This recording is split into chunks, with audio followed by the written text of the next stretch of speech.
करता हूं मेरे YouTube चैनल एग्जाम पंडित पे। कैसे हैं आप सभी प्यारे विद्यार्थियों? आशा करता हूं कि आप सभी बहुत बढ़िया होंगे, कुशल मंगल होंगे। जैसा कि आपने थंबनेल में लिखा होगा, न्यू पैटर्न या न्यू स्टाइल्स सिलॉग्स। प्यारे बच्चों, हमें दो तरह के न्यू पैटर्न सिलॉग्स आते हैं। एक आता है न्यू स्टाइल, आपको कुछ स्टेटमेंट, ये बहुत पहले एक ऐसा कंसेप्ट था कि 6 से 7 स्टेटमेंट देता है और नीचे ऑप्शन में उन्हीं स्टेटमेंट्स को लगा के देता है और आपको चेक करना होता है कि कौन सी दो पहली स्टेटमेंट बन रही है और तीसरा उसका कंक्लूजन है। ऐसे क्वेश्चन में डायरेक्शंस को ध्यान रखना होता है। दूसरी चीज, ये क्वेश्चन पहली क्लास जैसे ही है, क्लास 1 का बेसिक देखना मत भूलिएगा। अगर यहां से देख रहे हैं, शुरू करने से पहले क्लास 1 देख के आइएगा। चलिए शुरू करते हैं, क्वेश्चंस के जरिए बताऊंगा। दूसरे होते हैं रिवर्स सिलॉग्स। कंक्लूजन दिए जाते हैं, 5 ऑप्शन में अलग अलग स्टेटमेंट दिए जाते हैं, आपको वेरीफाई करना होता है किस स्टेटमेंट से वो कंक्लूजन आते हैं। तो आज टाइप 1 स्टाइल 1 के क्वेश्चनों को ट्राई करते हैं। मैं ज्यादा से ज्यादा बढ़िया से बढ़िया चीज आपके लिए इसलिए लाना चाह रहा हूं कि कोई भी कंसेप्ट छूटे ना। तो चलिए बिना टाइम गवाए शुरू करते हैं। टेक्निकल टीम से कहूंगा क्वेश्चन आपके डिस्प्ले पे डाले। देखो प्यारे बच्चों, डिस्प्ले पे आपको दिखाई दे रहे होंगे question. some lunches are snacks, all snacks are suppliers, some dinners are not supplier, no snack is a dinner, some snacks are lunches, some dinners are not a lunch। एक तरीका तो ये होता है कि आप कंक्लूजन को पकड़ें और कंक्लूजन को ऑप्शंस को पकड़ें, और जैसे ऑप्शन 1 में दे रखा है ए, ई और बी। अब इसकी ना ऊपर डायरेक्शन अगर आप कभी ध्यान से पढ़ो तो डायरेक्शन में ये जाता है कि 1 to ए, ई और बी है, तो मतलब ये पहले दोनों एज अ स्टेटमेंट है और बी उसका कंक्लूजन फॉलो करता है या नहीं। तो ए और E, some lunch are snack, E है some supplies are lunch, lunch are snacks, some supplies are lunch. ठीक है जी। अब आपको B conclusion all snacks are supplies, क्या निकलता है? नहीं निकलता। एक तरीका होता है आपका कंसेप्ट को ऐसे करने का। यहां इस तरह से क्वेश्चन करने से आपका टाइम जरूर जाता है पर वेरिफिकेशन आती ही आती है। चलिए तो कोई बात नहीं। अब जैसे फर्स्ट से नहीं बना तो 1 इसका आंसर नहीं है, ऐसे बी, सी, डी। अब दूसरी चीज, मेरा तरीका शॉर्टकट, थोड़ा सा ध्यान दीजिए। आप ना कंक्लूजन की तरफ, ऑप्शन की तरफ जाइए ही मत, पहला स्टेटमेंट उठाइए। पहला स्टेटमेंट आपको जैसे है सम लंच आर स्नैक, आप ड्रॉ करना शुरू कर दो, सम लंच आर स्नैक्स। दूसरा कहता है ऑल स्नैक्स आर सप्लायर्स। अब इनसे बनता कोई कंक्लूजन है? इनसे ये कंक्लूजन बन सकता है सम लंच आर सप्लायर्स। क्या ऐसा कोई कंक्लूजन है? हाँ, डी वाला, ई वाला कंक्लूजन है। तो क्या ए, बी, ई किसी ऑप्शन में दिख रहा है? अगर दिख रहा है तो वो आपका आंसर है। प्यारे बच्चों, बस इतनी सी बात आपको समझनी है। शायद 4th वाले में दिख गया तो इसका आंसर 4 मार्क कर देंगे। बस इस तरीके से आप इन क्वेश्चनों को बनाते हैं। इन क्वेश्चनों को ना और दिक्कत कभी आपको आएगी भी नहीं। एक तरीका मैंने आपको बताया, 1 by 1 एक एक ऑप्शन उठाओ और बनाओ, और एक तरीका मैंने आपको अपने वाला बताया कि कनेक्टिविटी को उठाओ, कोई 2 कनेक्टिविटी जोड़ दो, अगर उससे थर्ड निकलता है तो वो आंसर है। जैसे अब सेकंड क्वेश्चन में no coffee is milk, no milk is juice, तो ये दोनों तो एक स्टेटमेंट बनाते हैं, but coffee, no coffee is milk, no milk is juice. अगला some juice are tea, all tea are juice. अगला कहता है ऑल कॉफीज आर जूस, ये भी नहीं बनता। नो कॉफी इज जूस, अब ये इससे ऑप्शन नहीं बनते। तो ऐसे केस में फिर हम पकड़ते हैं ऑप्शंस का दामन। जैसे सेकंड ऑप्शन में दे रखा है आपको बी, ए और ई, या बी, ई और ए। फर्स्ट ऑप्शन में आपको दे रखा है सी, एफ और ए। तो सी और एफ को जोड़ो। सी है some milk are tea, no coffee is tea. A क्या है? नो कॉफी इज मिल्क, ना ये गलत हो गया। सेकंड वाला मिलाते हैं। सेकंड वाले में दे रखा है no milk is juice, no milk is juice. E वाला दे रखा है ऑल कॉफीज आर जूस। अब A, no coffee is milk, आपको कहता है no coffee is milk, all coffees are juice था ना, सॉरी हाँ, तो ये आपका क्या हो जाएगा, करेक्ट। प्यारे बच्चों, सीक्वेंस को गड़बड़ नहीं करना। अगर फर्स्ट नंबर पे तो ये, सेकंड पे ये दोनों मानी जाएंगी स्टेटमेंट, और थर्ड नंबर वाला माना जाएगा कंक्लूजन। और वेरीफाई जरूर करना है कि क्या वो कंक्लूजन उस स्टेटमेंट को रिजल्ट आउट करता है या नहीं। अगर जस्टिफाई करता है तो वो करेक्ट है, नहीं तो वो इनकरेक्ट है। तो इस क्वेश्चन का आंसर आपका ऑप्शन बी हो जाएगा। अब थर्ड क्वेश्चन आपके सामने। अब जैसे इसमें all letters are alphabet, some alphabets are not series, some series are number. तो शायद ना मुझे यहां पहले दो से गड़बड़ बन रही है, पर फिर भी वही बात है कि नहीं। अब अगला कहता है ऑल नंबर्स आर लेटर्स। तो देखो ये लेटर नंबर, नंबर लेटर बन गया, और इनसे रिलेटेड कुछ दिख रहा है आपको, some alphabets are not number, some alphabets are number. तो यहां पे अगर थोड़ा सा ध्यान लगाएं, लेटर अल्फाबेट, अब अल्फाबेट से कनेक्टेड कौन सा है, कोई बनता है, देखते हैं। नंबर्स एंड लेटर, शायद आपको ऑप्शन नंबर ये डी वाले में दिख रहा है ऑल नंबर्स आर लेटर। तो डी से बनने वाले विकल्प कौन कौन से हैं, ऐसे पकड़ा कीजिए। अब डी से बनने वाला ऑप्शन तीसरा और चौथा है, तो हम केवल तीसरे और चौथे को पकड़ेंगे। बस ये चीज थोड़ा सा आपको समझना है। मैं दोबारा रिपीट करता हूं, एक स्टेटमेंट को पकड़ो और उसको मैचिंग करना शुरू करो, वो कितनी से मिलती है। क्योंकि जितना भी सिलॉग्स आप लोगों ने पढ़ा है, उस सिलॉग्स में हमने एक ही चीज पढ़ी है कि भैया जो हमारे सिलॉग्स हैं वो कनेक्टिविटी होती है, 2-3 स्टेटमेंट में एलिमेंट की मैचिंग होती है। तो चलिए, मैंने सबसे पहले सी ऑप्शन को पकड़ा, डी, बी और ए। अब इसी को उठाता हूं। डी है ऑल नंबर्स आर लेटर, सारे के सारे नंबर क्या हैं, लेटर हैं। उसके बाद कहता है एफ नंबर वाला, some alphabets are not number, some alphabets are not number. अब अगला कहता है all letters are alphabets, all letters are alphabets. तो क्या ऑल लेटर अल्फाबेट से निकलता है, बिल्कुल भी नहीं निकलता। अब हम देखते हैं डी, ई और सी वाला। थर्ड में है सम सीरीज आर नंबर, और अगला है आपको डी वाला, डी वाले में है आपको ऑल नंबर्स आर लेटर्स। तो सम सीरीज आर लेटर्स, क्या ऐसा एक निकल रहा है, बिल्कुल सही। तो इस तरह से ये विकल्प आपका आंसर हो जाएगा। चलिए, टेक्निकल टीम से कहूंगा अगला क्वेश्चन डिस्प्ले में डालें।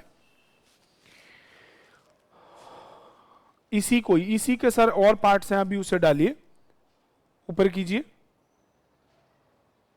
सम cups are mats, sorry, some cups are mats, some mats are these.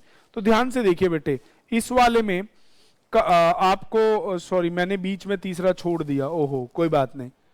हाँ, सम कप आर मैट, अगला है some hats are not cap, all caps are mat. तो अब कैप और मैट, मैट और कप, तो कप और मैट में रिलेशन बन जाना चाहिए। तो इसका अगर हम देखें, देखो यहां तो साफ दिख रहा है all cups are mat, no mat is hat, और पहले वाला कंक्लूजन बनता है some hats are not cap. तो ये तो बिल्कुल सही हो गया, सी ही इसका आंसर हो गया, तीसरे वाला। ये तो सीधा सीधा निकल गया। इसमें आपका ए, ई और बी भी बन सकता है, ठीक है, बिल्कुल सही।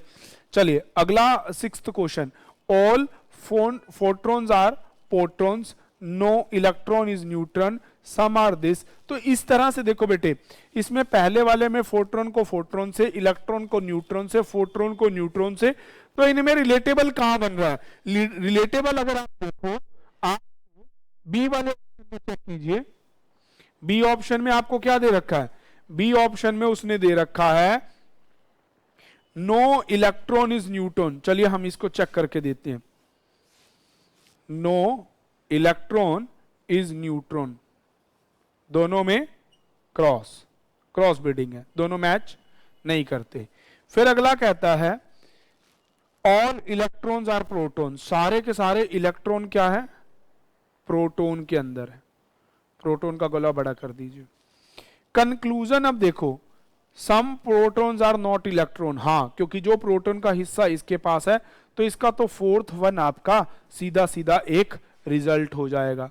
तो प्यारे बच्चों, इन क्वेश्चनों में कनेक्टिविटी से आप क्वेश्चन को बनाएंगे। टेक्निकल टीम से कहूंगा अगले क्वेश्चन आपके डिस्प्ले में डालें। हाँ जी, अब आपको क्या दे रखा है, दे रखे है ना, each of the following containing 6 statement follow by the option 3 of put together to specific order. Specific order का मतलब है जैसे उसने दिया हुआ बेटे, जो उसने डिफाइन कर रखा है। Choose the option which the third statement can be logically सेड्यूस्ड from the 2 statement. आगे ना वही बात कि पहले 2 को स्टेटमेंट बनाओ और तीसरे को एज अ कंक्लूजन लो और उसी स्पेसिफिक ऑर्डर में उठाओ और अपने क्वेश्चन का तो कोई बात नहीं, हम उसकी बात ही मानते हैं, उसके तरीके से ही अपना काम करते हैं और अपने काम को करते हुए आगे चलते हैं। तो चलिए करते हैं इसकी रामलीला शुरू। अब आपके सामने इस क्वेश्चन में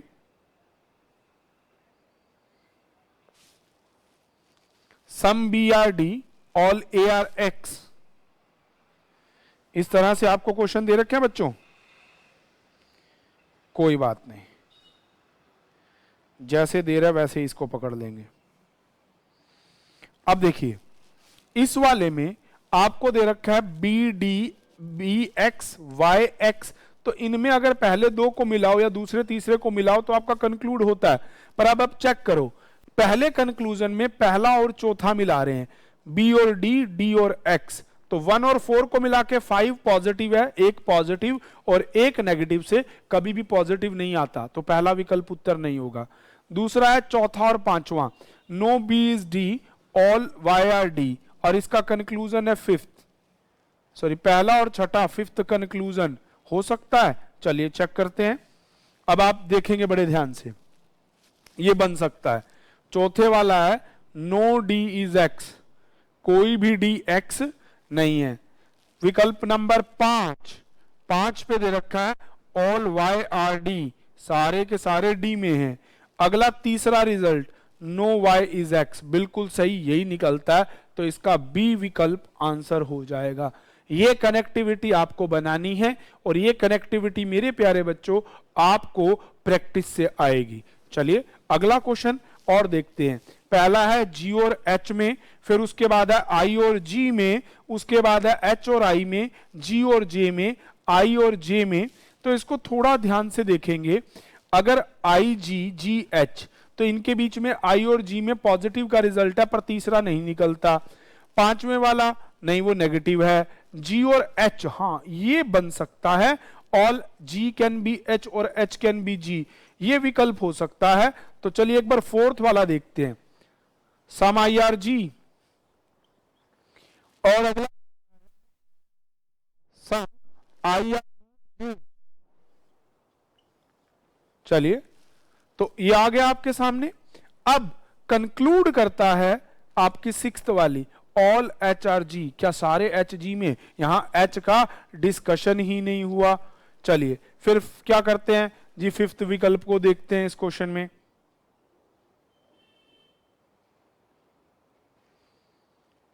फिफ्थ विकल्प को चेक कीजिए, 2nd, 4th और 5th। सेकंड स्टेटमेंट है आपके सामने some I are G, 4th statement है no G is J, 5th आ गया ना सम आई आर नोट जे, तो ये 5th वन इसका करेक्ट हो जाएगा। प्यारे बच्चों थोड़ा सा पेशेंस और थोड़ी सी प्रैक्टिस दोनों मिला के ये न्यू स्टाइल के आपके क्लियर करवा देंगे। अब देखो आई के, आई जे, एम एन, आई, इनके बारे में आपको दे रखा है। तो अब देखो बेटा पहली और तीसरी में आई आई कॉमन है, सम आई आर के, और अगली में कहता a few I are M. तो m और k के बीच में हम कोई रिजल्ट नहीं दे सकते क्योंकि फ्यू से स्टार्ट होने वाला, तो इसका कोई फ्यूजन क्रिएट नहीं होता। पर अगर हम इसको क्रिएट कर दें, जो हमारे पास ऑप्शन नंबर 2 को देखें भाई, पहला आई, आई और m नहीं बनता, ऑप्शन नंबर 1 भी नहीं बनता, 2 भी नहीं बनता। 3 नंबर में M N, M K, all M are N, all M are K, तो some M are K, N are K का कोई ऑप्शन दे रखा है? ठीक है जी, हाँ, तो यही आपका आंसर हो जाएगा। बस प्यारे बच्चों इस तरह से आपको बनाना है। आप इसे एक तरीके और से भी कर सकते हैं। टेक्निकल टीम से कहूंगा इन क्वेश्चनों को ऊपर की तरफ लाएं। देखिए आप क्या करें, आप हर विकल्प का पहला दूसरा उठा लो, हर विकल्प का। एक तरीका यह भी है, आप हर विकल्प का पहला दूसरा उठाइए। अब देखो 6 और 2 स्टेटमेंट में देखिए 6 नंबर और 2 नंबर के बीच में क्या लिंक क्रिएट होता है। 6 नंबर में है ऑल QRS और 2 नंबर में है सम SRT। तो क्या Q और T के बीच में रिजल्ट हो सकता है? नहीं हो सकता, क्योंकि S और T में है। सम TRS हो सकता है, SRT नहीं। तो ये विकल्प तो हटा दो। फिर ऐसे 4 और 5 no T's R some TR not S। तो अब T और S के बीच में बन ही नहीं सकता, ये भी ऑप्शन हटा दो। ऐसे सेकंड में है सम SRT और सम SR नोट R, ये भी नहीं निकलेगा। अब लास्ट वाला है सेकंड और फोर्थ। सेकंड नंबर में सम TRS और फोर्थ है नो TRS, तो इससे फिफ्थ रिजल्ट निकलेगा, बिल्कुल निकलेगा, डेफिनेट निकलेगा। तो आपका आंसर फोर्थ हो जाएगा। प्यारे बच्चों, ऐसे ही बनाने हैं क्वेश्चन। दोबारा से मैं इस चीज को क्लियर करता हूं। एक तरीका तो है तीनों ऑप्शन उठाए, पहला ऑप्शन उठाया, 2 को बनाया, तीसरा बनता है तो ठीक, नहीं तो काट दो। सेकंड तरीका कनेक्टिविटी स्टेटमेंट में लिंक करके देखो किससे लिंक होता है। जैसे आप इंग्लिश में पैराजंबल्स में करते हैं ना, लिंक बनाना, वैसे बनता है तो ठीक। तीसरा तरीका पहले 2-2 लिख लो और उससे कुछ निकलता है तो वो ऑप्शन आंसर। इस तरह से इन क्वेश्चनों को बनाते हैं। मिलेंगे अगली वीडियो में नए कंसेप्ट के साथ, रिवर्स सिलॉक्स के साथ। देखना मत भूलिएगा और ज्यादा से ज्यादा दोस्तों को शेयर कीजिए। Thank you. Stay tune with exam Pandit.